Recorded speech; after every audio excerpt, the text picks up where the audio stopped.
She gave alms to a disabled man, unaware the billionaire would give his love in return. Patricia's hands trembled as she placed her last $5 into the homeless man's cup. She had nothing left. No job. No savings. Just eviction papers waiting at home and a daughter who needed dinner. But something about his eyes, those piercing blue eyes that didn't match his dirty clothes, made her stop. "God bless you," she whispered. What she didn't know. That homeless man owned half the city. And in 30 days, he'd own her heart too. Hey, everyone. If you're new here, smash that like button and drop a comment telling me where you're watching from. New York? London? Tokyo? I love seeing you all. And please subscribe because this story is going to blow your mind. Trust me, you need to stay until the very end. This isn't just another love story. This is about two broken souls who found each other in the most impossible way. Now let's get into it. The Atlanta summer heat pressed down like a physical weight as Patricia Avelar, 34, stood outside the Chase Bank on Peachtree Street, staring at her account balance. $5.47. $5.47 between her and complete financial ruin. She closed her eyes. Breathed. The kind of breathing her therapist taught her 3 years ago when she could still afford therapy. In through the nose. Out through the mouth. Don't panic. Don't break down on a public sidewalk. Her phone buzzed. Another text from her landlord. Final notice. Friday or you're out. Friday was 3 days away. Patricia shoved the phone into her purse, a designer bag from better days, back when she had a corner office and a career that felt limitless. Back before the company bankruptcy that left 200 employees jobless and her reputation in shreds. Not her fault. But nobody cared about that part. She started walking, her heels clicking against the hot pavement. She needed to get home. Needed to figure out dinner for Mia. Needed to. That's when she saw him. Sitting against the brick wall of an abandoned storefront. Dirty. Disheveled. A cardboard sign propped against his knees. Homeless. Hungry. Anything helps. God bless. But his eyes. God, his eyes were wrong for the scene. Too clear. Too intelligent. Too blue. Like winter sky breaking through storm clouds. Patricia slowed. She had $5.47. She needed every penny. Mia needed dinner. The electric bill was overdue. Her car payment was late. But those eyes. The man didn't beg. Didn't call out. Just sat there, holding that sign with hands that looked too clean for someone living on the streets. Maybe newly homeless. Maybe still figuring out how survival worked down here at the bottom. Patricia knew that feeling intimately. She stopped. Opened her wallet. Pulled out the $5 bill, her last one. The man looked up as she approached. Up close, she could see the dirt on his face was fresh. Like he'd rubbed it there deliberately. His clothes were torn but the tears looked too perfect. Too strategic. Something wasn't right. But his eyes held such profound sadness that all her questions died. Here. She placed the bill in his cup. Her hands shook. It's not much, but it's everything, he said quietly. His voice didn't match either. Deep. Educated. The kind of voice that belonged in boardrooms, not on sidewalks. Patricia's chest tightened. God bless you. Wait. He looked at her. Really looked at her, and something in his expression shifted. Recognition, maybe. Or understanding. What's your name? She shouldn't answer. Stranger danger and all that. But something about this moment felt suspended. Outside normal time. Patricia. Patricia. He said it like he was memorizing it. Thank you. Truly. She nodded, turned away before the tears could come. 3 blocks later, sitting in her car in the grocery store parking lot, she finally let herself cry. Because she'd just given away money she desperately needed to a stranger who might not even be homeless. Because she was so tired of being broke and scared and alone. Because tomorrow she'd have to tell her 7-year-old daughter that they might be living in this car soon. Patricia pressed her forehead against the steering wheel and sobbed. She didn't see the black Mercedes that had followed her from downtown. Didn't see the man in the back seat, clean now, dressed in a $10,000 suit, watching her fall apart. Christopher Vincent Bramlett, 38, founder and CEO of Bramlett Global Enterprises, worth an estimated $4.2 billion, pulled out his phone. "Marcus," he said when his head of security answered. "I need everything on a woman named Patricia. Early 30s. Just left the Peachtree Street area. Driving a 2015 Honda Civic, silver, license plate." He rattled off the number. Full background. Employment history. Current address. Everything. "Sir, is this about the test?" Christopher watched Patricia lift her head, wipe her eyes, try to compose herself. Something in his chest twisted painfully. "Yeah," he said softly. "This is about the test." He'd been doing this for 3 months. Ever since his father died and left him with a fortune he never wanted and a letter that changed everything. "Son, you've built an empire. But have you built a heart? Before you turn 40, I want you to find someone who would love you with nothing. Someone who sees the man, not the money. Go find her. However you have to. Dad." So Christopher had become a ghost in his own city. Dressed as homeless. Sat on streets. Watched humanity pass by. Most people didn't see him. Those who did usually dropped coins without making eye contact. Some were kind. Most were uncomfortable. In 3 months, only 7 people had truly stopped. Truly looked at him. Truly seen a human being instead of a problem to step around. Patricia was the 7th. But she was different from the others. She'd given him everything. He could see it in her eyes. That $5 wasn't spare change. It was survival money. And she'd given it anyway. "Marcus, when you get me that information, I want you to also find out what she needs. Medical bills? Debt? Kids' tuition? Whatever it is. Planning to help her, sir?" Christopher watched Patricia start her car. "Planning to meet her properly. As myself this time. And if she recognizes you from the street? Then I'll know she's really been seeing me all along." He disconnected. Leaned back against the leather seat. His assistant would have his head for the dirt still on his clothes. His board would have collective heart failure if they knew how their CEO spent his lunch hours. But his father's letter sat in his desk drawer, read so many times the creases were wearing through. Find someone who would love you with nothing. Christopher had found a lot of things in his 38 years. Success. Wealth. Power. Influence. But love. Real love.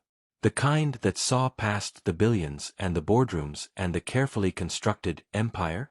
That had always been a fairy tale. Until a woman with desperate eyes and $5 to her name had stopped. Had looked at him like he was a person worth blessing. Had given him everything when she had nothing. "Patricia," he said to the empty car, testing her name again. It felt right in his mouth. "Let's see if you're brave enough to love a broken billionaire the same way you blessed a homeless stranger." The Mercedes pulled away from the parking lot, following the silver Honda at a careful distance. Neither of them could have known that $5 and a moment of kindness would change absolutely everything. Patricia made it home to their tiny apartment in East Atlanta with 15 minutes before Mia's bus arrived. She'd spent 47 cents on ramen noodles, the store brand, on sale. Dinner for 2. Maybe breakfast tomorrow if they were careful. The apartment was stifling. AC died 2 weeks ago. Landlord wouldn't fix it until she paid what she owed. Which she couldn't. Which meant they cooked in the heat and slept with windows open and prayed nobody noticed a single mother and child living so vulnerably. She was boiling water when her phone rang. Unknown number. "Hello. Is this Patricia Avelar?" A woman's voice. Professional. Warm. "Yes. Ms. Avelar, my name is Jennifer Torres. I'm calling from Ashford Community Services. We received an emergency assistance request on your behalf. Patricia's heart stopped. I didn't submit any request. One of our outreach partners identified you as someone in need. We'd like to help. I'm looking at your file now. You're facing eviction. Tears burned Patricia's eyes. She sat down hard on her one kitchen chair. Who submitted this? I'm not at liberty to say. Privacy protocols. But Ms. Avelar, we can help with emergency housing assistance. First month's rent covered. Security deposit. Utilities. We work with landlords throughout the metro area. This is a scam. Patricia's voice cracked. This doesn't happen. People don't just call and offer to pay your rent. I understand your skepticism. If you'd like to come to our offices tomorrow, I can show you everything. We're a legitimate non-profit. You can Google us right now while I'm on the phone. Patricia was already typing.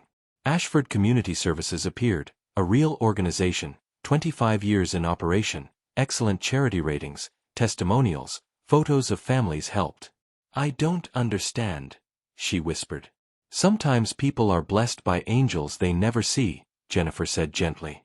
Sometimes the universe sends help exactly when we need it. Can you come in tomorrow? 10 a.m. We'll have all the paperwork ready. Patricia wrote down the address with shaking hands. Said yes. Hung up. Then called the number back to make sure it was real. It was. She was still sitting there, stunned, when Mia burst through the door. 7 years old, all wild curls and endless energy, backpack dragging. Mama, guess what happened at school? Patricia caught her daughter in a hug that was maybe too tight. Breathed in her shampoo and sunshine smell. Tell me everything, baby. Tyler brought cupcakes for his birthday and Mrs. Henderson said I could have 2 because I helped clean up and, Mama? Why are you crying? Happy tears. Patricia kissed her forehead. Just happy tears. That night, after Mia fell asleep, Patricia sat by the window and thought about the man on the street. Those impossible blue eyes. That educated voice. Who was he really? And why did it feel like giving him $5 had somehow opened a door to something she couldn't begin to understand? Christopher sat in his penthouse office on the 42nd floor of Bramlett Tower, reading Marcus's report on Patricia Avelar. Born in Valdosta, Georgia. Father left when she was 6. Mother worked 3 jobs to put her through Georgia State. Graduated summa cum laude in business administration. Hired by Hendricks Financial straight out of school. Worked her way up to regional director. Then Hendricks imploded. Federal investigation. Bankruptcy. Lawsuits. Patricia hadn't done anything wrong. She'd even tried to warn the board about the accounting irregularities. They'd silenced her. But when everything collapsed, she was collateral damage. Blacklisted in her industry. Nobody would hire her. Too controversial. Too much baggage. 7 months unemployed now. Savings depleted. Credit destroyed. Single mother. Daughter Mia, age 7. Father unknown, not listed on birth certificate. Current status, 30 days from homelessness. Christopher closed the file. Looked out at the Atlanta skyline glittering in the darkness. Somewhere out there, Patricia was probably lying awake, wondering if tomorrow's miracle was real. It was real. He'd made one phone call. Ashford Community Services was one of dozens of charities he funded anonymously. Jennifer Torres was discreet. Good at her job. She'd make sure Patricia got help without knowing where it came from. But that was just the beginning. Christopher wanted to meet her again. Properly this time. Without disguises or tests. He wanted to see if that kindness in her eyes was real. If it lasted beyond one moment of spontaneous generosity. His father's letter seemed to whisper from the desk drawer, "Find someone who would love you with nothing." Patricia had already proven she'd give everything to someone with nothing. Now Christopher needed to know if she could love a man drowning in everything. He pressed the intercom. Vivian? I need you to set up a meeting. With whom, sir? His assistant's voice crackled through the speaker. Christopher smiled. With an angel who doesn't know she's being hunted by the devil she saved. Silence. Then, sir, it's midnight and that sentence makes no sense. Tomorrow. Patricia Avelar. I want to meet her. Arrange it. How would you like me to arrange a meeting with a random civilian, sir? Christopher thought about it. He could buy her debt and show up as her creditor. He could manufacture a business opportunity. He could have Marcus accidentally introduce them. But all of that felt manipulative. He wanted to meet her honestly. Or as honestly as a billionaire could meet a woman he'd already investigated, helped, and become mildly obsessed with in the span of 6 hours. Job interview, he said suddenly. We need a new community outreach director. Someone with financial background who understands what it's like to struggle. Someone with integrity. We already have a community outreach director. Then we need to post the position tonight. Make sure it crosses Patricia Avelar's path. Have her resume flagged for immediate interview. Sir. Vivian. Please. Another pause. You said please. You never say please. What's going on? I met someone. Oh no. Oh yes. Sir, your track record with women has been abysmal because they all wanted Christopher Bramlett, billionaire. I need someone who wanted the homeless man on Peachtree Street. Just trust me. Vivian sighed. Job posting will go up in an hour. I'll make sure she sees it. Thank you. Christopher disconnected. Turned back to the window. The city sprawled below him like a kingdom he'd built but never truly lived in. Somewhere out there, Patricia was sleeping. Maybe peacefully now, knowing help was coming. Maybe still worried. Probably wondering about the dirty stranger with the sad eyes. Soon, Christopher promised the darkness. Soon you'll know exactly who I am. And then we'll see if kindness survives when it meets the thing it saved. Patricia walked into the Ashford Community Services office at exactly 10 a.m., still half convinced this was elaborate fraud. But Jennifer Torres was real. The office was real. The paperwork was legitimate. By 11 a.m., Patricia had signed documents that would pay her rent for 3 months, cover her overdue utilities, and provide a grocery stipend. She walked out into the June sunshine feeling like gravity had suddenly reversed. Ms. Avelar. Jennifer called from the doorway. One more thing. We partner with several corporations for job placement. I'd like to send your resume to a few contacts. If that's okay. Patricia turned back. Yes. Of course. But Jennifer, you should know. I was at Hendricks. Nobody in finance will touch me. Good thing we work with companies outside finance. Jennifer smiled. Trust the process, Patricia. Sometimes doors open exactly when we stop pushing on them. That afternoon, Patricia's email dinged. Job posting, Community Outreach Director, Bramlett Global Enterprises. She almost deleted it. Bramlett Global was massive. Intimidating. Way out of her league. Why would they want someone with her tainted history? But the job description pulled at her, seeking someone with real-world understanding of financial hardship. Business background required. Must have demonstrated commitment to ethical practices even under pressure.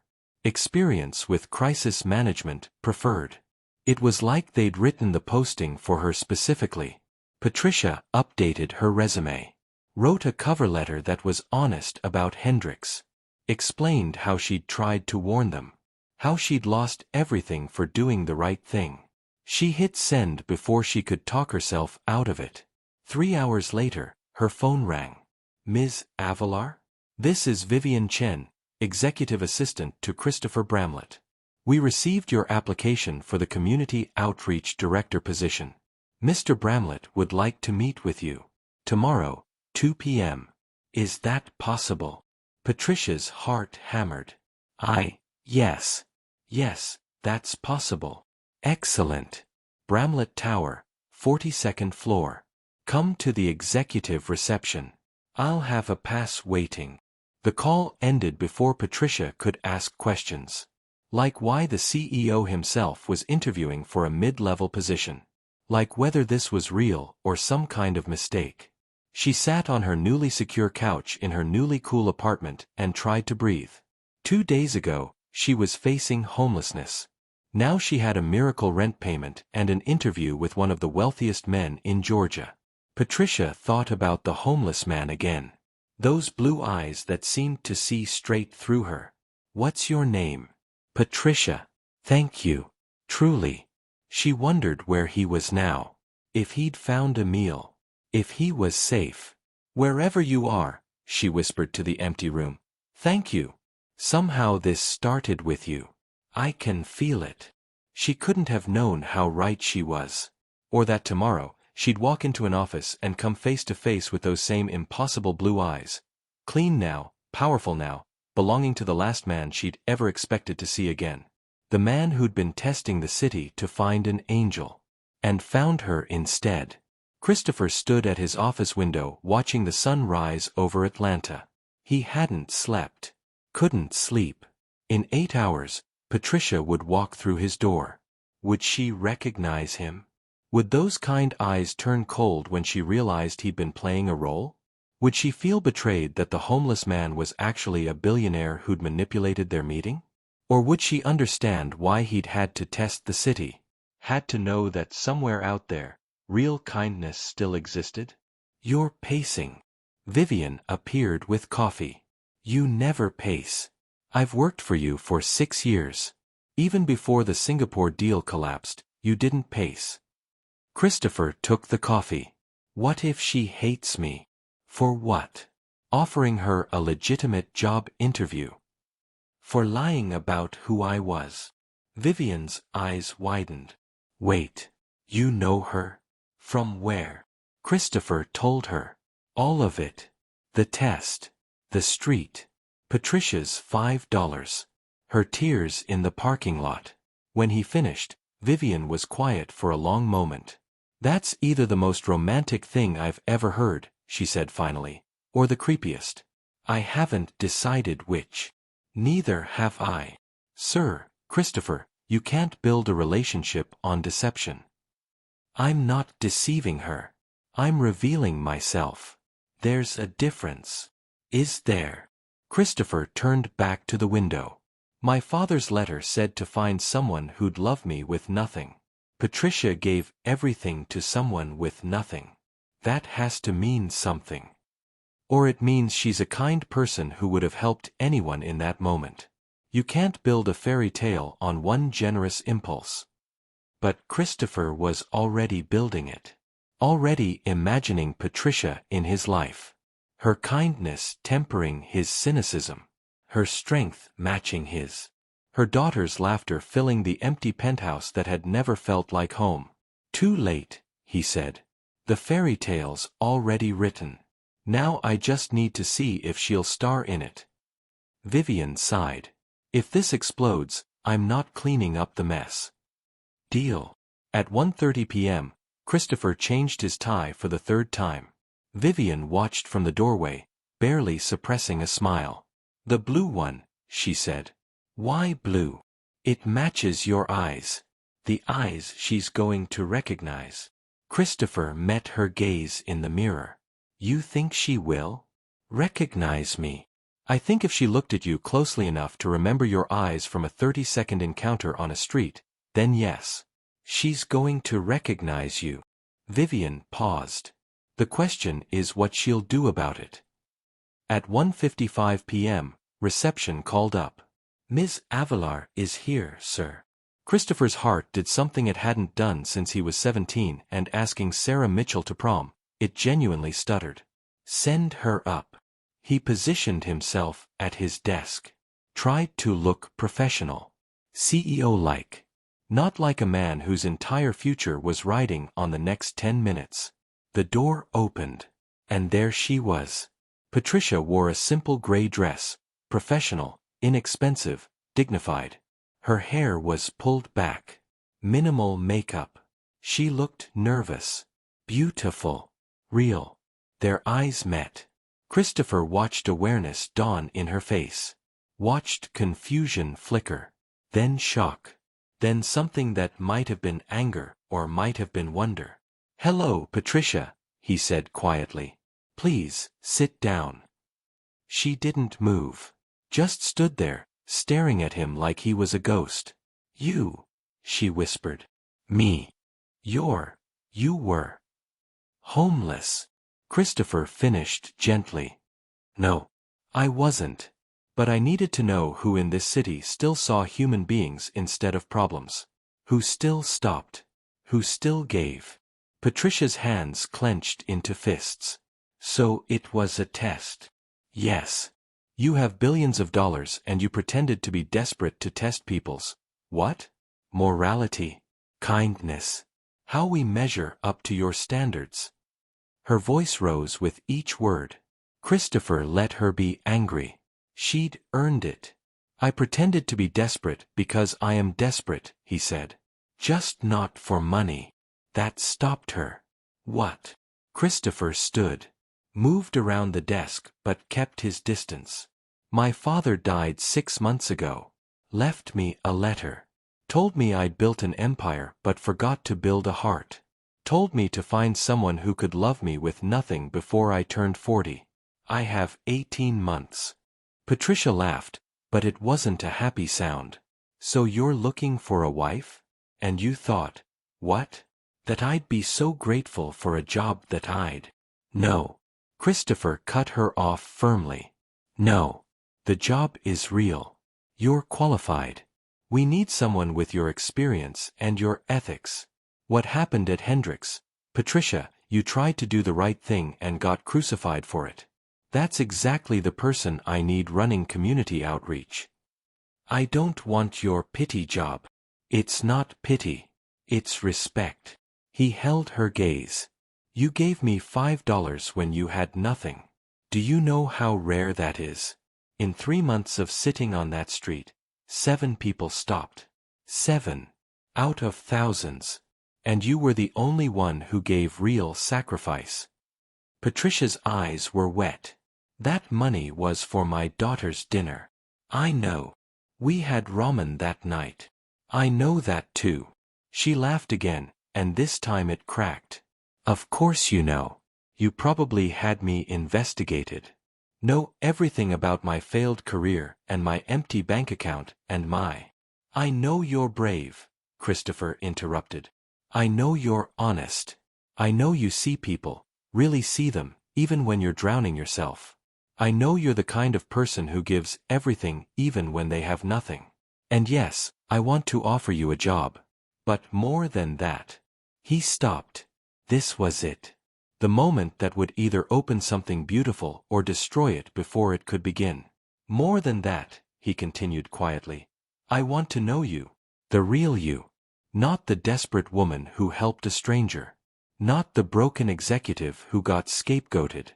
Just Patricia. The human being who stopped on a sidewalk and saw someone worth blessing." Silence filled the office. Patricia stood frozen, tears streaming down her face. "This is crazy," she whispered. "Completely. You're a billionaire." "Unfortunately. I have a 7-year-old daughter and $17 in my checking account. I have $4.2 billion and no one to share it with." Patricia wiped her eyes. Laughed. It was almost a real laugh this time. "This doesn't happen in real life. It's happening right now." She looked at him, really looked at him, and Christopher forced himself to stay still. To let her see him. All of him. The wealth and the loneliness. The power and the desperate hope. The empire and the man who'd sit on a street just to find someone real. "The job is legitimate?" Patricia asked finally. "Completely. Salary is $120,000. Full benefits. Flexible hours for Mia. You'd report directly to me but have full autonomy over the department. And the other thing? The getting to know me thing. Christopher's heart hammered. Completely separate. You can take the job and tell me to go to hell. You can refuse the job and still let me take you to dinner. You can do both or neither. Your choice. No strings. No pressure. No billionaire using his power to manipulate you into anything. You already manipulated me.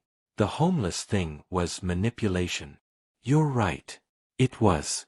And I'm sorry. I was trying to find something real in a world that usually only shows me reflections of my bank account. He paused. But, Patricia, what you gave me on that street, that was real. Maybe the realest thing anyone's given me in years. I need to know if that kindness extends beyond one spontaneous moment. And yes, maybe that's selfish. Maybe that's still manipulation. But I'm asking honestly now. Can I know you? The real you? Can we see if $5 and a blessing might actually be the beginning of something neither of us expected?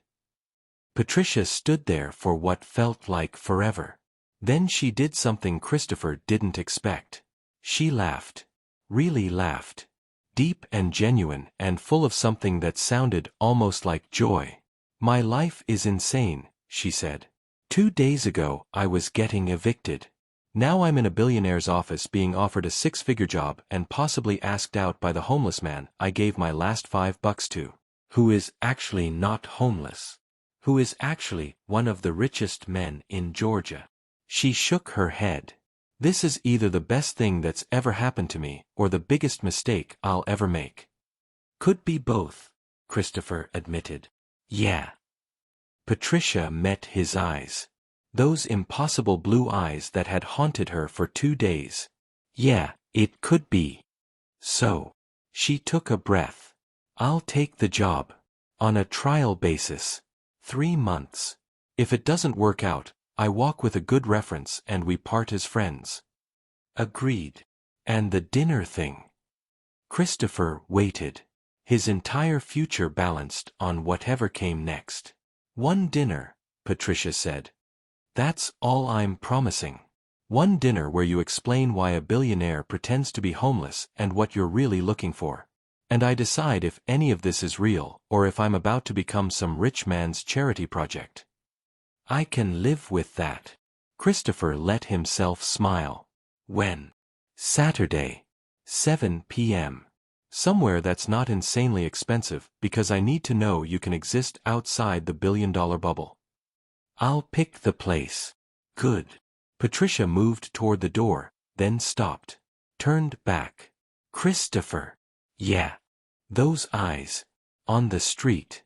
They looked sad. He nodded slowly. They were. Are they still sad?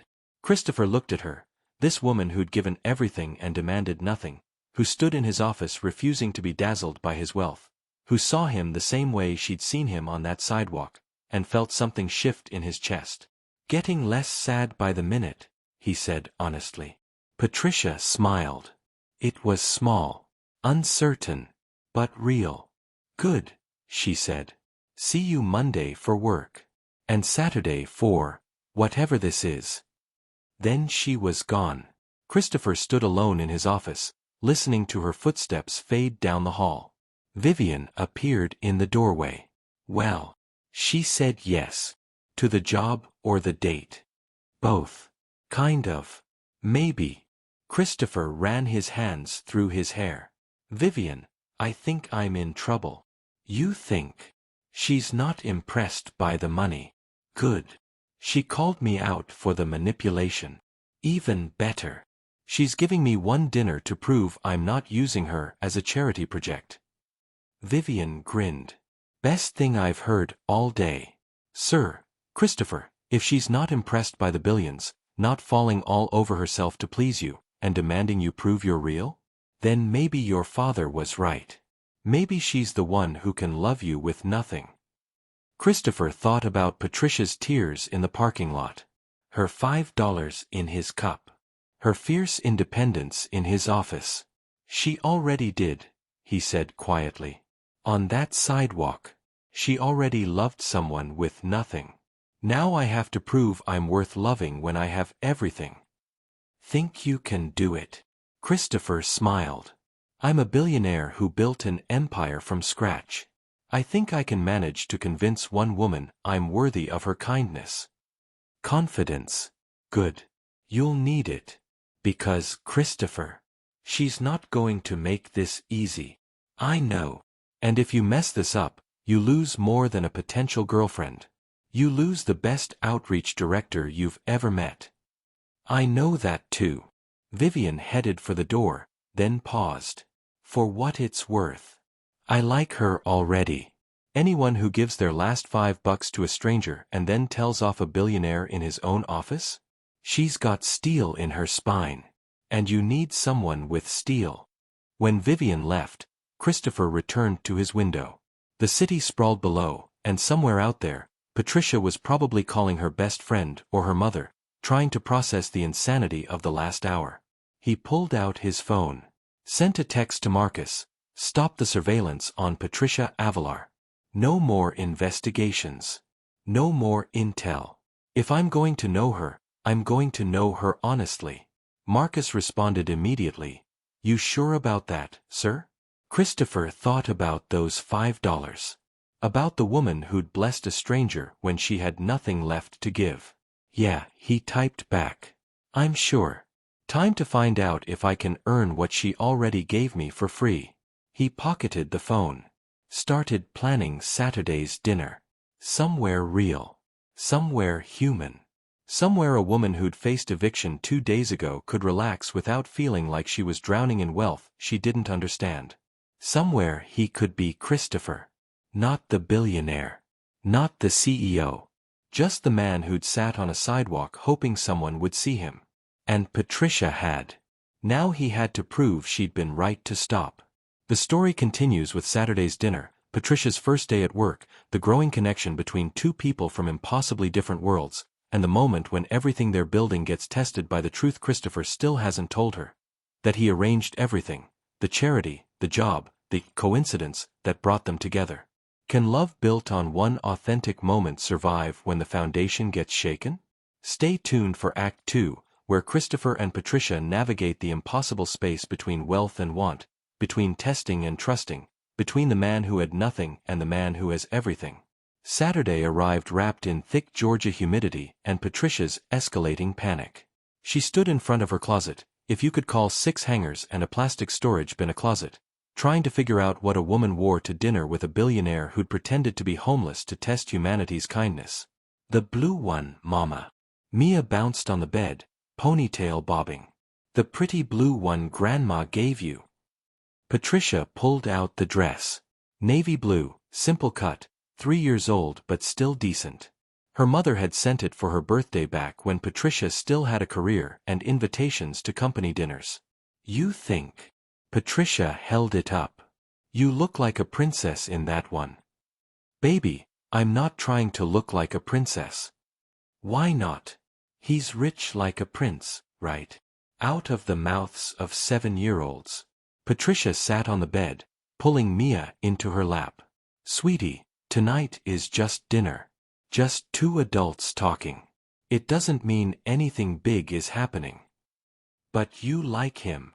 Not a question. Mia had radar for these things. I don't know him well enough to like him. But you want to know him. Still not a question. Patricia kissed her daughter's forehead, breathing in her apple-scented shampoo. Yeah, baby. I want to know him. He seems different. Different good or different weird? Maybe both. Mia giggled. Grandma says all the good ones are a little weird. Grandma is very wise. Patricia's mother was watching Mia tonight, had driven up from Valdosta the moment Patricia called with news about the job and the maybe date. Her mother had opinions. Lots of them. Mostly centered around, be careful with rich men who play games. But she'd also said, baby girl, sometimes God sends blessings wrapped in strange packages. Just keep your eyes open and your heart careful. At 6:45, Patricia's doorbell rang. She opened it, expecting Christopher. Instead, a driver stood there. Professional. Polite. Holding car keys. Ms. Avelar?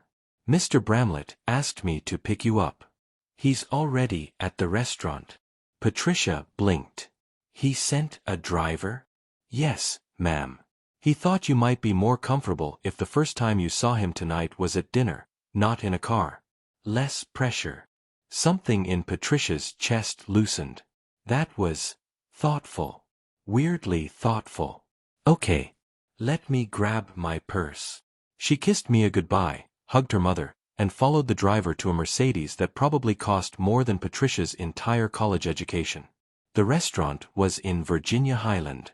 Not what she expected. No five-star palace with crystal chandeliers. Instead, a cozy Italian place tucked between a bookstore and a vintage clothing shop. String lights. Brick walls. The smell of garlic and fresh bread drifting into the street. Human. Real. Approachable. Christopher stood when she entered. He wore jeans. Actual jeans. And a simple white button-down with the sleeves rolled up. No tie. No power suit. Just a man waiting for dinner. You look beautiful, he said as she approached. You look normal, Patricia replied, then winced. Sorry. That sounded accurate. Christopher smiled. I was going for normal. Possibly failing. No, you nailed it. This place is, she looked around. Not what I expected. What did you expect? Honestly? Some restaurant where they don't list prices on the menu and the waiter judges you for not knowing which fork goes with which course. Christopher laughed. Really laughed. I hate those places. The sommelier at Lawrence once spent 20 minutes explaining wine terroir to me. 20 minutes. I just wanted something red that didn't taste like battery acid. Patricia sat, accepting the menu from a waitress who looked genuinely happy to be working there. So why do you go to places like that? Business. Expectations. The performance of wealth. He shrugged. But tonight isn't business. And I'm tired of performing. The honesty in his voice caught her off guard. Patricia studied him across the candlelight. Those blue eyes, the same ones from the sidewalk, held exhaustion and hope in equal measure. So who are you when you're not performing? She asked. That's what I'm hoping to figure out. Christopher leaned forward. I've been Christopher Bramlett, CEO. For so long I'm not sure who Christopher the person is anymore. My father knew. He kept trying to remind me. But I was too busy building an empire to listen. And now? Now he's gone and I'm alone in the empire wondering what the point was. Their waiter appeared with water and warm bread. Took their orders, spaghetti carbonara for her, lasagna for him. Nothing fancy. Nothing designed to impress. When they were alone again, Patricia broke off a piece of bread. Why the homeless test? Really? Christopher didn't deflect. Because everyone I meet wants something. Business deals. Investments. Charity donations. Social climbing. I haven't had a genuine conversation with someone who didn't know my net worth in years, probably. That sounds lonely. It is. He met her eyes. On that sidewalk, for the first time in forever, someone looked at me and saw a person. Not a portfolio. Not an opportunity. Just a human being who needed kindness. Do you know how rare that is? Patricia thought about the hundreds of people who'd probably walked past him. Who saw the dirt and the cardboard sign and looked away because homeless people were uncomfortable. Inconvenient. Someone else's problem. I almost kept walking, she admitted. But you didn't. No. Your eyes stopped me. My eyes. They were too sad to ignore. Too present. Like you were really there, really seeing everything, really feeling it. She paused. Most homeless people I've passed, their eyes are distant. gone somewhere else to survive. But yours were right there. Awake. Aware. It felt wrong to pretend I didn't see you. Christopher's hand moved across the table. Stopped just short of touching hers. Can I tell you something that's going to sound crazy? This whole situation is already crazy. Might as well add to it. When you put that money in my cup, I felt it. Like electricity. Like recognition. Like some part of me knew this mattered. That you mattered. He pulled his hand back, ran it through his hair. I know how that sounds. I know I'm a stranger who investigated your life and manipulated circumstances to meet you. But Patricia, I swear on everything I have, that moment on the sidewalk was real. My reaction was real. And I need to know if what I felt was real or just desperate loneliness wrapped up in wishful thinking. Their food arrived. Patricia used the interruption to collect her thoughts. To breathe. This man, this impossibly wealthy, impossibly complicated man, was sitting across from her being more vulnerable than most people got after months of dating. You want honesty, she said finally. Always. I felt it too. That electricity. That recognition. I've been thinking about you for 2 days. Wondering who you really were. Where you were sleeping. If you were safe. She twirled pasta on her fork. Finding out you're a billionaire was not what I expected. But sitting here now, I'm realizing the man in the suit is the same person as the man on the street. Same sadness. Same searching. Same desperation. Christopher offered. I was going to say, hope.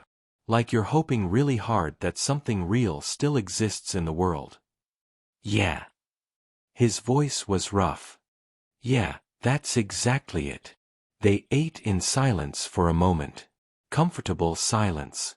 The kind that shouldn't exist between strangers but somehow did. Tell me about Mia, Christopher said. Your daughter. 7 years old. What's she like? Patricia's whole face changed when she talked about her daughter. Softened. Glowed.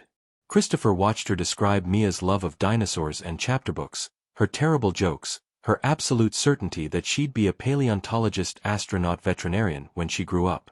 She sounds amazing, he said. She's everything. The only thing I got completely right. Patricia's expression shifted. Her father doesn't know she exists. By his choice or yours? Mine. He was wrong for me. Wrong for fatherhood. I found out I was pregnant 2 weeks after I left him. Called it a sign from the universe that I'd made the right choice. Christopher nodded slowly. That's brave. Raising a child alone. That's terrifying, Patricia corrected. Every single day I wonder if I'm messing her up. If she needs a father figure. If I'm enough. You gave away your last $5 to help a stranger. You're teaching her that kindness matters more than comfort. That people are worth seeing. Worth helping. Christopher held her gaze.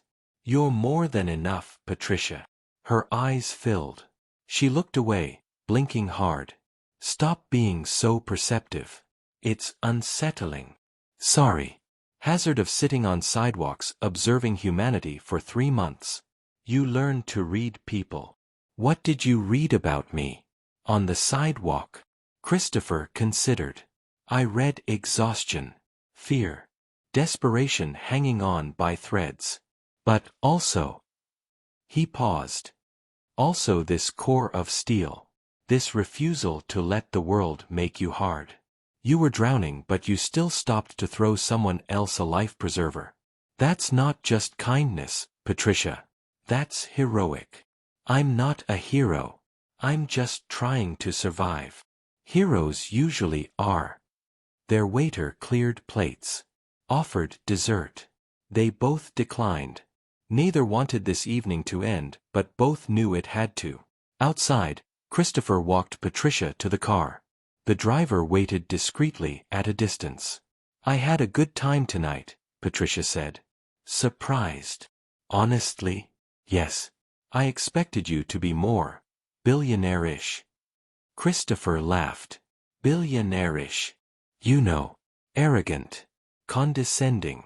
Talking about stocks and acquisitions and things I don't understand just to make yourself feel superior. Is that what you think wealth does to people? I think wealth insulates people. Makes them forget what struggle feels like. What fear tastes like. She looked up at him. But you sat on a street for 3 months trying to remember. Trying to reconnect with something real. So maybe you're different. I'm trying to be. They stood there in the warm night. String lights from the restaurant cast gentle shadows across Christopher's face. This close, Patricia could see the fine lines around his eyes. The slight scar on his chin. The way his jaw tensed like he was holding back words. What are you thinking? She asked. That I want to kiss you. And that I absolutely shouldn't because it's too soon and I don't want to be the rich guy who thinks he can take whatever he wants. Patricia's breath caught. What if I want you to? Do you? She should say no. Should maintain boundaries. Should be smart and careful and protected. But she'd been smart and careful her whole life, and where had it gotten her? Broke. Alone. Terrified. Maybe it was time to be reckless. Yeah, she whispered. I think I do. Christopher stepped closer. Slowly. Giving her time to change her mind. His hand came up to cup her face, thumb brushing her cheek. Last chance to tell me this is crazy, he said.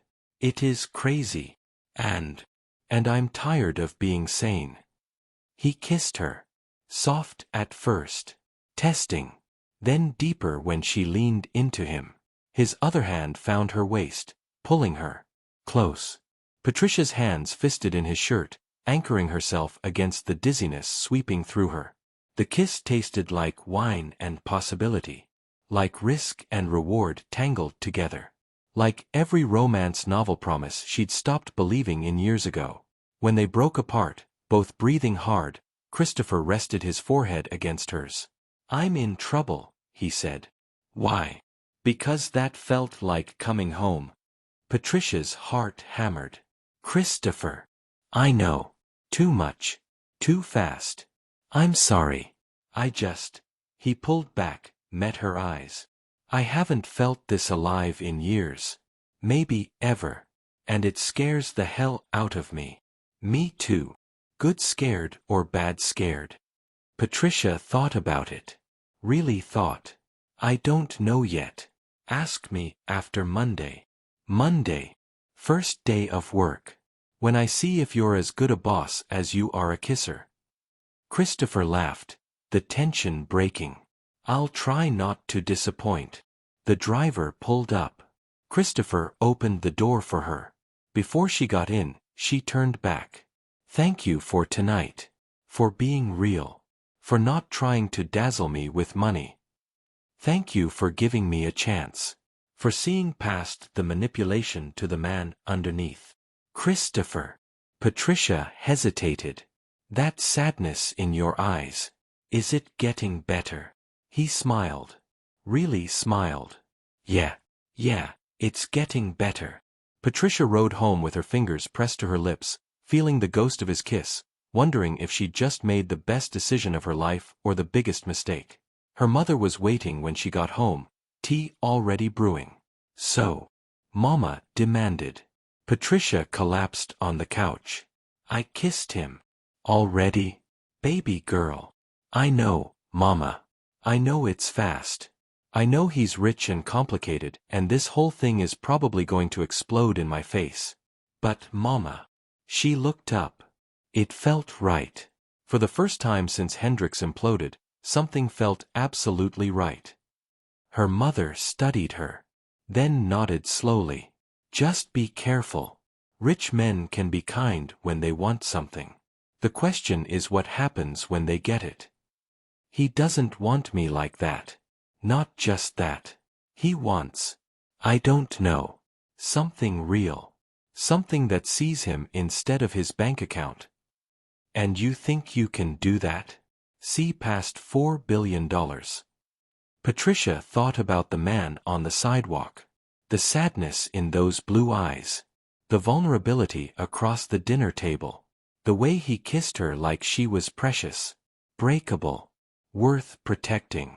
I don't know, she said honestly. But I want to try. Monday morning, Patricia walked into Bramlett Tower wearing her best suit, still inexpensive, still slightly dated, but clean and professional. She was 40 minutes early because she couldn't sleep and Mia's bus came at 7:30 and sitting at home obsessing about seeing Christopher again seemed worse than being early. Vivian Chen met her in the executive reception area. Warm. Professional. Knowing. Ms. Avelar. Welcome. Let me show you to your office.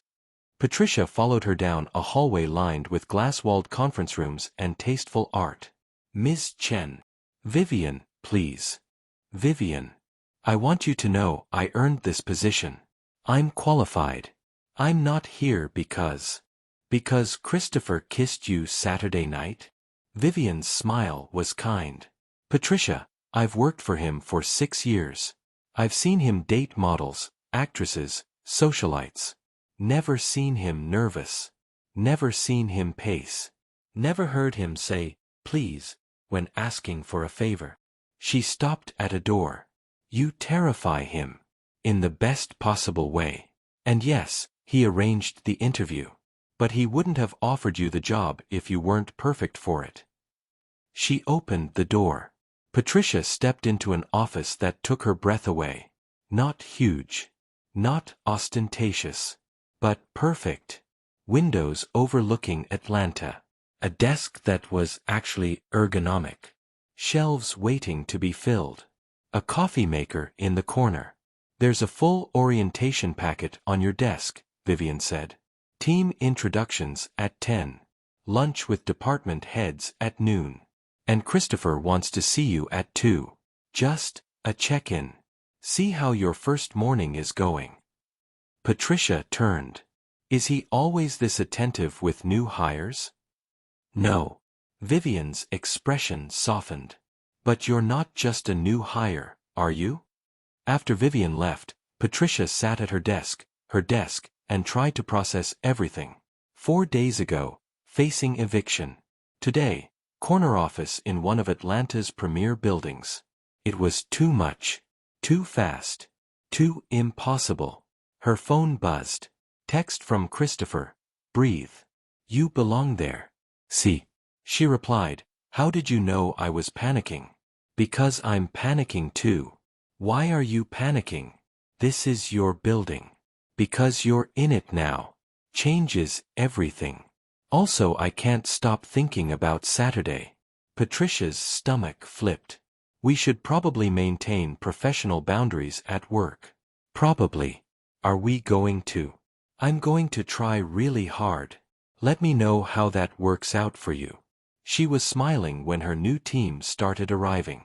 6 people, ranging from fresh college graduates to a woman in her 50s who'd been with Bramlett Global for 20 years.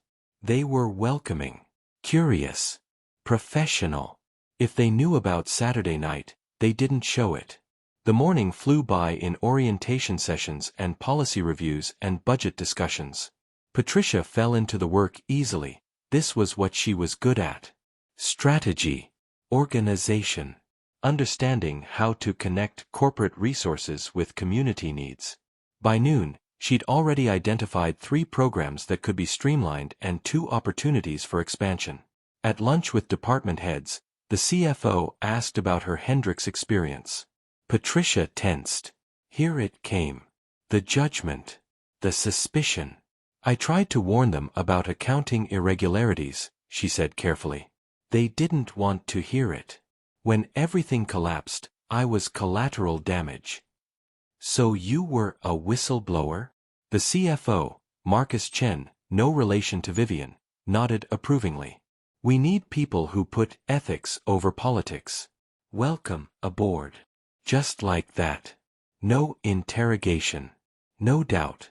At 1:55, Patricia headed to Christopher's office.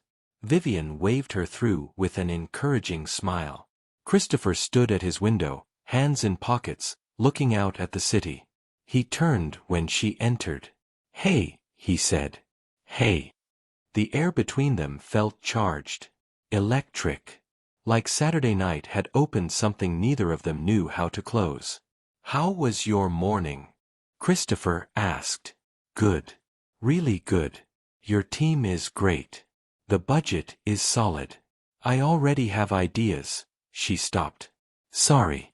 You probably don't want a full report right now." "Actually, I do. Tell me everything." So she did. Talked about the programs, the opportunities, the ways she could make his community outreach more effective. He listened intently, asking smart questions, challenging her assumptions, building on her ideas. It was the sexiest conversation Patricia had ever had. "You're brilliant," Christopher said when she finished. "I'm competent." "You're brilliant, and I'm going to have a hell of a time keeping this professional when all I want to do is kiss you again." Patricia's breath caught. "Christopher. I know. Boundaries. I know." He crossed to his desk, put it between them like a barrier. "But I need you to know, what happened Saturday wasn't just physical attraction. I like your mind. Your ideas. The way you see connections other people miss. You're going to make this department incredible. You barely know me. I know enough. I know you gave everything to a stranger. I know you fought for what was right even when it cost you everything. I know you're raising an amazing daughter alone and doing it with grace and humor and strength." He paused. "And I know you kiss like you mean it. Like you're not afraid of the fall."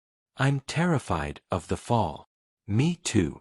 They stared at each other across the desk. The city hummed below them. Somewhere, people were working, living, being normal. Here, in this office, everything felt suspended. Possible. Dangerous. "We should keep this professional," Patricia said. "At work, I'm your employee. Nothing more." "Agreed." "Outside work." "Outside work." Patricia took a breath. Stepped off the cliff. "Outside work, I'd like to see you again. If you want." Christopher's smile could have lit the whole building. "Wednesday night? There's a Braves game. Nothing fancy. Hot dogs and beer and terrible stadium nachos. Very normal. You like baseball?" "I like the idea of sitting next to you for 3 hours without having to talk about community outreach budgets." Patricia laughed. "Wednesday works. But Christopher." "Yeah.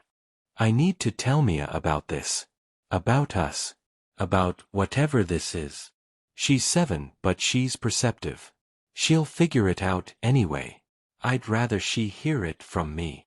Something in Christopher's expression shifted. Softened. "You're protecting her. Always. Good. She should be protected. And Patricia." He hesitated. "I'd like to meet her. Eventually. When you're ready. No pressure. But if this is going somewhere, I want to know the people who matter to you." Tears pricked Patricia's eyes. Most men ran from single mothers. Saw children as complications. Burdens. Christopher was asking to meet her daughter. "Okay," she whispered. "Not yet. But soon. When we figure out if this is real or just intensity." "It's real," Christopher said firmly. "At least for me. This is the realest thing I've felt in years." Patricia nodded. Turned toward the door before she did something unprofessional like kissing her boss in his office. "Patricia." She looked back. "Thank you," Christopher said. "For taking a chance on this. On me. On all of it. Thank you for being worth the risk." That night, Patricia sat on Mia's bed after story time. "Baby, I need to talk to you about something."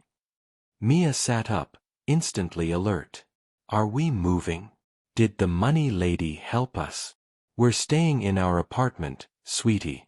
But, remember I told you I had dinner Saturday with my new boss? The prince guy." Patricia smiled despite herself. "He's not a prince. But yeah, him. His name is Christopher. And God, how did you explain this to a 7-year-old? He's not just my boss. We're also spending time together. Like grown-ups do when they like each other. Mia's eyes went wide. Like boyfriend-girlfriend? Maybe. We're figuring it out. But I wanted you to know because he's going to be around sometimes. And eventually, he wants to meet you. Is he nice? Very nice. Is he going to be my daddy? Patricia's heart clenched. Baby, it's way too soon for that. We just met. But if this turns into something serious, then yes, he might become important in our lives. Would that be okay with you? Mia thought about it with the seriousness only 7-year-olds could muster. Does he like dinosaurs? I don't know. You should ask him. That's important. I'll definitely ask. And does he make you smile? Like really smile? The way you used to before you got sad. Patricia's eyes filled. She hadn't realized Mia noticed. Yeah, baby. He makes me really smile. Then he can meet me. But mama. Yeah. Don't let him hurt you. You've been hurt enough. Patricia pulled her daughter close, breathing in her innocence and wisdom. I'll be careful, baby. Promise. Later, lying in bed, Patricia texted Christopher. Mia says you need to like dinosaurs or it's a deal breaker. His response came immediately. Velociraptors are underrated. T-Rex gets all the glory, but velociraptors were the real predators. She's going to love you. I'm already halfway there with her mother. Patricia stared at those words until they blurred. Halfway there. Was she? Was she really falling for a man she'd known less than a week? The logical part of her brain screamed warnings. Too fast. Too intense. Too much money. Too many complications. But the part of her that had stopped on a sidewalk for a stranger with sad blue eyes? That part whispered, jump. The fall might be worth it. Wednesday's Braves game was everything Christopher promised. Hot dogs that dripped mustard. Beer in plastic cups. The smell of peanuts and summer night air. They sat in the nosebleed seats, Christopher's choice, surrounded by families and die-hard fans who didn't care that a billionaire sat among them. Patricia wore jeans and a Braves t-shirt she'd bought at Target. Christopher wore the same with a baseball cap pulled low. They looked like any other couple on a date. Which was the point.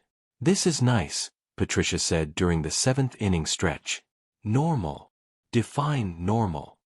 This. Hot dogs and baseball. No drivers or fancy restaurants or feeling like I need to use the right fork. Christopher bumped her shoulder with his. For the record, there's no wrong fork.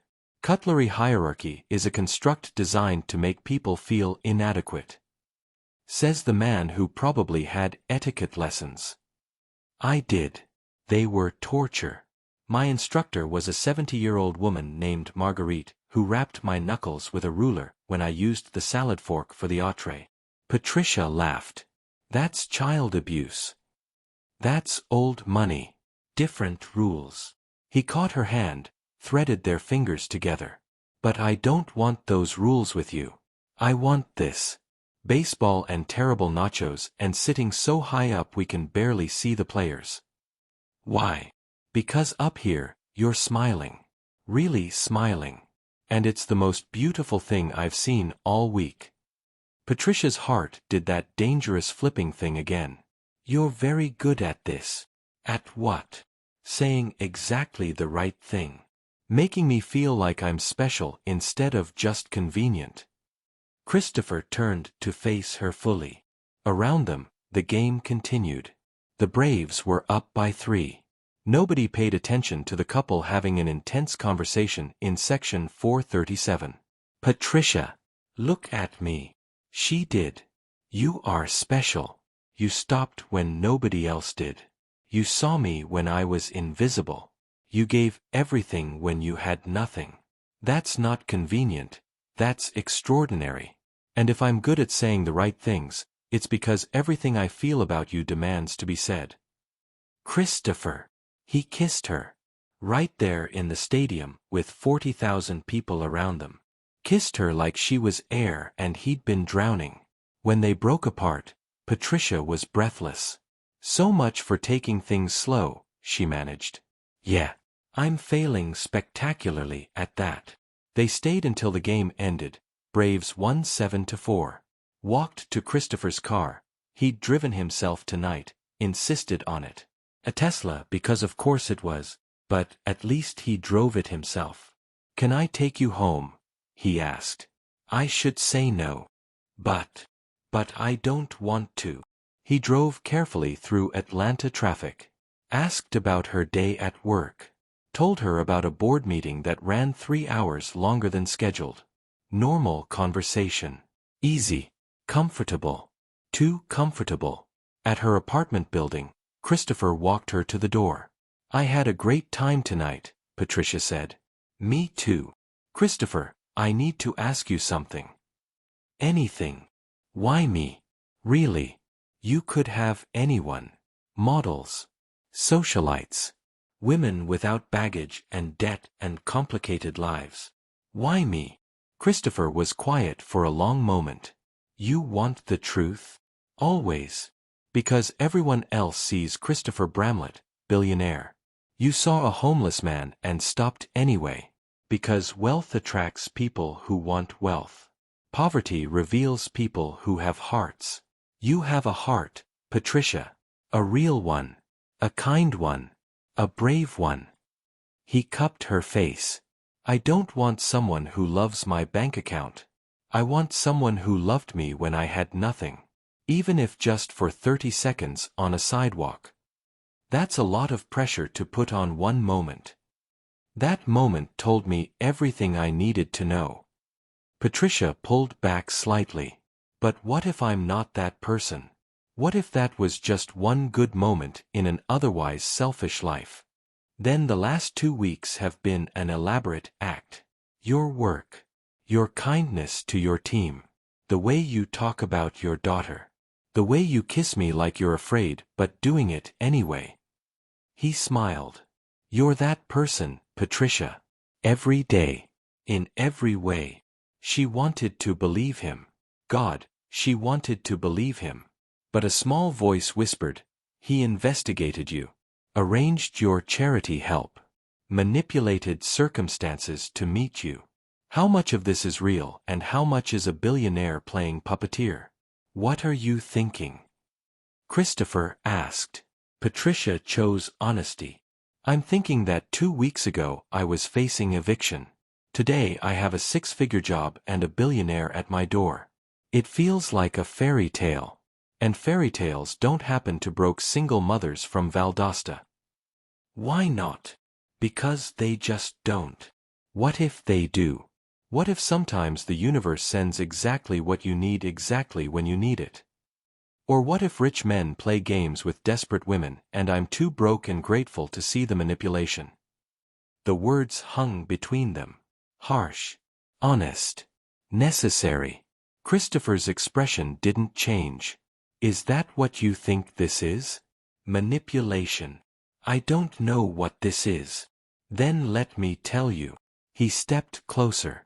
This is me falling for someone real in a world full of fakes. This is me taking a risk on a woman who scares the hell out of me because she might actually see through all my armor. This is me hoping, desperately hoping, that kindness exists beyond one sidewalk moment. That's what this is, Patricia. Not manipulation. Hope. Hope for what? Hope that I'm not too broken. Hope that wealth hasn't destroyed my ability to connect with someone genuine. Hope that you'll take a chance on me even though everything about this situation is insane. Patricia felt tears threatening. I'm scared. Me too. What if I'm not who you think I am? What if you're exactly who I think you are and I'm the one who disappoints you? They stood there in the humid night, both terrified, both hoping, both teetering on the edge of something that felt too big to name. I should go in, Patricia whispered. Okay. But I don't want to. Me neither. This is complicated. Very. We're moving too fast. Absolutely. Christopher. Yeah. Kiss me again. One more time. Then I'll go inside and we'll slow down and be sensible and professional. He smiled. One more kiss and then sensible? That's the plan. Plans change. He kissed her. Slowly this time. Deeply. Like he was memorizing the taste of her. The feel of her. The way she fit against him. When they broke apart, Patricia's keys were forgotten in her hand. Good night, Patricia. Good night. He waited until she was inside. Waited until he heard the lock click. Then stood there for another minute, just breathing, trying to convince his heart to slow down. Upstairs, Patricia leaned against her door, touching her lips, wondering how she'd gone from homeless man encounter to falling for a billionaire in less than 2 weeks. Her phone buzzed. Christopher, that was supposed to be a sensible goodbye kiss. Patricia, you failed. Good. Sensible is overrated. We really should slow down. Probably. Christopher. Yeah. I'm falling for you. It terrifies me. But I'm falling anyway. Long pause. Then, thank God. I was worried I was falling alone. Patricia smiled through her tears. Texted back, we're probably both idiots. Definitely. But we're idiots together. That's something. That's everything. The first crack appeared on Friday. Patricia was in a budget meeting with the finance team when Marcus Chin, the CFO, asked a casual question. Patricia, how did you hear about the community outreach position? I don't remember us doing external recruitment for it. The room went quiet. 6 people suddenly very interested in their laptops. Patricia's heart rate spiked. I received a notification. Through a community services organization. Ashford Community Services? Marcus's tone was mild. Curious. But his eyes were sharp. Yes. Interesting. They're one of our partner organizations. Good people. He made a note.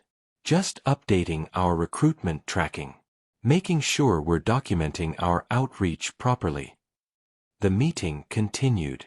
But Patricia couldn't shake the feeling that something had shifted. At lunch, she found Vivian in the executive break room. Can I ask you something? Patricia kept her voice low. Of course. How normal is it for Christopher to personally interview mid-level hires? Vivian set down her coffee. Slowly. Why do you ask? Because I'm starting to wonder how much of my hiring was legitimate and how much was arranged. Patricia, please. Just tell me the truth. Did he create this position for me? Vivian's silence was answer enough. Patricia closed her eyes. Oh God. Wait. It's not what you think. He manufactured this job. Probably called Ashford himself. Probably arranged everything from the rent assistance to this interview to. Her voice cracked. I'm charity. A project. Someone felt sorry for. No. Vivian's voice was firm. Patricia, you're qualified. Overqualified, actually. The position needed to be filled. We've been talking about expanding community outreach for months. Christopher just expedited the process. Because he wanted to see me again. Because he thought you were brilliant and the role was perfect for you. And the rent assistance? The emergency help? Vivian's expression answered that question too. Patricia felt sick. Everything. He arranged everything. He arranged an opportunity. You earned the position. There's a difference. Is there? Patricia stood. Excuse me. I need air. She made it to the bathroom before the tears came. Locked herself in a stall and tried to breathe through the betrayal. He'd manipulated everything. The homeless test was bad enough, but then he'd investigated her, arranged her charity help, created a job opportunity, all while pretending to be, what? Genuine? Authentic? How much of the last 2 weeks was real and how much was a billionaire? Playing puppeteer with a desperate woman's life? Her phone buzzed. Christopher, can you come to my office? Patricia stared at the text. She should confront him. Demand answers. But the thought of walking into his office and seeing those blue eyes and knowing he'd been manipulating her from the very beginning. She texted back, "Not a good time. Patricia, what's wrong? How much of this is real, Christopher?" Long pause. Then, all of it. Really? The job? The rent assistance? The convenient opportunity that landed in my lap exactly when I needed it? Another pause. Longer this time. "We need to talk. In person. I'm not ready. Patricia." She turned off her phone. Spent the rest of the day avoiding him. Worked late. Left through the garage exit. Drove home with tears streaming down her face. Mia was at her mother's for the night. A planned sleepover. Patricia sat in her apartment alone, staring at the walls Christopher's money had allowed her to keep. Her phone, turned back on, showed 17 missed calls from Christopher. 12 texts. She read them in order. "I can explain. Please let me explain. Yes, I arranged the help. But the job is real. Your qualifications are real. I know how this looks. I know I should have told you. I was afraid you'd refuse help if you knew it came from me. Patricia, please. Just talk to me. I'm sorry. God, I'm so sorry. I never meant to hurt you. I was trying to help, not manipulate. Please. I'm falling in love with you and I've ruined everything. Patricia." The last text was just her name. Like a prayer. Like a plea. Patricia sat there for an hour, trying to sort truth from manipulation, genuine feeling from billionaire games. Finally, she texted back, "I need time. Please respect that." His response was immediate. "How much time?" "I don't know. Days? Weeks? Are we done?" Patricia stared at that question. Were they done? Could you build something real on a foundation of manipulation and secrets? "I don't know," she typed again. I need to figure out who you really are. If the man on the sidewalk was real or if he was just another role you were playing." He was real. Everything with you has been real. Including the lies? No response to that. Patricia set down her phone, curled up on her couch, and cried for the fairy tale that had turned out to be exactly what she'd feared, too good to be true. Christopher stood in his penthouse, watching the city lights blur through windows he'd paid millions for, feeling more alone than he'd ever felt on that sidewalk. He'd ruined everything. He'd found someone real, someone kind and brave and beautiful, and he'd destroyed it with manipulation disguised as help. His father's letter sat on his desk, mocking him. Find someone who would love you with nothing. He'd found her, and then buried her in everything. Money, opportunities, arrangements, until she couldn't tell what was real and what was billionaire theater. "You're an idiot," he told his reflection. His phone rang. "Marcus. Sir, I think I created a problem today." "What happened?" I asked Patricia about her hiring process. Routine question. But her face. Marcus paused. "She figured it out, didn't she? That you arranged everything." Christopher closed his eyes. "Yeah. She figured it out. I'm sorry. I didn't know. Not your fault. This was always going to come out. I just hoped." He laughed bitterly. "I don't know what I hoped. That she'd never question how coincidentally perfect everything was? That she'd just accept the fairy tale. What are you going to do?" "I don't know. She asked for time. I have to respect that. But I'm terrified that time will turn into her realizing she's better off without a manipulative billionaire in her life." Marcus was quiet for a moment. "Sir, Christopher, can I give you advice? Please. Stop trying to fix this with money or arrangements or grand gestures. That's what got you here. If you want her to believe you're real, you have to show her the parts of yourself that have nothing to do with wealth. The parts that sat on a sidewalk. The parts that are scared and broken and hoping for something genuine. What if those parts aren't enough? Then she was never the right person. But, Christopher, I've watched you build an empire.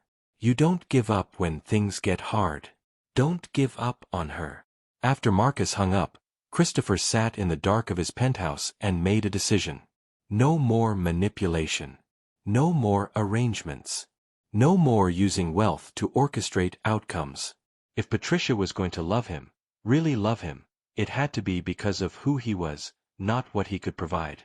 Which meant stripping away every advantage, every safety net, every carefully constructed billionaire protection. It meant being as vulnerable as he'd been on that sidewalk. Maybe more. Christopher pulled out his laptop. Started typing. An email to Patricia that turned into a letter that turned into a confession. Patricia, you're right to need time. You're right to question everything. I manipulated circumstances from the moment I saw you cry in that parking lot. I had you investigated. I arranged your rent assistance. I had Vivian post a job designed specifically for your qualifications. I orchestrated our coincidental meeting in my office. I told myself I was helping. That you needed opportunities and I could provide them. That it wasn't manipulation if the outcomes were genuine. I was lying to myself. The truth is, I was terrified. Terrified that if I approached you as Christopher Bramlett, billionaire, you'd see the money instead of the man. So I tried to control the circumstances. Create a situation where you'd meet me on equal footing. But we were never on equal footing. I had all the power, all the information, all the control, and you had nothing but your kindness and your courage and your willingness to give $5 to a stranger. I took your generosity and turned it into something I could control. That's not love. That's not respect. That's a scared man playing God because he's too broken to risk genuine connection. My father told me to find someone who'd love me with nothing. I found you. And then I gave you everything so I wouldn't have to risk being loved with nothing. I don't know how to fix this. I don't know if I can. But I want you to know, every feeling I've had for you is real. The man on the sidewalk was real. The man who kissed you at the baseball game was real. The man who's falling in love with you is real. But real doesn't erase wrong. And I was wrong. About all of it. The job is yours regardless of what happens between us. You earned it. Your work this week has been exceptional. The team loves you. You're making a genuine difference. If you decide you can't trust me, I understand. I'll keep our interactions strictly professional. You won't lose your position. You won't lose your apartment. Nothing I arranged will disappear. But if you decide you can forgive me, if you're willing to give me a chance to earn your trust honestly this time, I promise you this. No more manipulation. No more arrangements. No more using wealth to orchestrate outcomes. Just me, Christopher. The man who sat on a sidewalk hoping to find something real. The man who found you. The man who's terrified he's lost you before he really had you. I'm not asking you to decide now. Take your time. Take all the time you need. I'll be here. Waiting. Hoping. Praying that kindness extends to second chances. Because you gave a stranger grace when you had nothing. And now I'm asking if you have any grace left for a broken billionaire who loves you. Christopher. He read it 3 times. Changed nothing. Hit send before he could overthink it. Then he sat in his empty penthouse, surrounded by everything money could buy, and waited to see if the one thing he actually wanted, Patricia's forgiveness, was something no amount of wealth could purchase. Outside, Atlanta glittered. Indifferent. Beautiful. Expensive. Inside, Christopher finally understood what his father had been trying to tell him. Money couldn't buy love. But losing love could teach you what money was really worth. Absolutely nothing. Will Patricia forgive Christopher's manipulation? Can trust be rebuilt on a foundation of lies, even well-intentioned ones? And what happens when the fairy tale has to survive in the real world, where billionaires can't orchestrate every outcome and broke single mothers have to decide if love is worth the risk. The story continues with Patricia's response, a decision that will change both their lives, and the realization that sometimes the hardest thing about falling in love is learning to trust the fall.